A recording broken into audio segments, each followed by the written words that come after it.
From the work you've just finished, you've probably identified several areas where either you or your team can improve mooring safety on your vessel. So let's now consider how we can make sure a tragic incident like this never happens again by returning to the Swiss cheese diagram and looking at some of the key barrier failures in more detail. The HSE culture on board the vessel was allowed to slip, and there was continuous tolerance of safety violations on board the vessel, with no intervention from anyone on the vessel. The vessel was allowed to continue to operate for some time, with known deficiencies in life-saving equipment.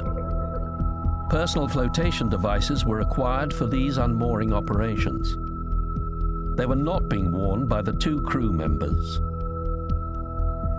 Repeated neglect of risk assessment review and toolbox talks led to complacency about the hazards involved in the mooring operations. The senior officers on board the vessel had recently been changed and been limited to a short operational handover on board the vessel. The crew members involved were inexperienced. Procedures to maintain oversight of the mooring operation were not followed. Crew members did not attempt to throw any of the man overboard lifebuoys to the men in the water.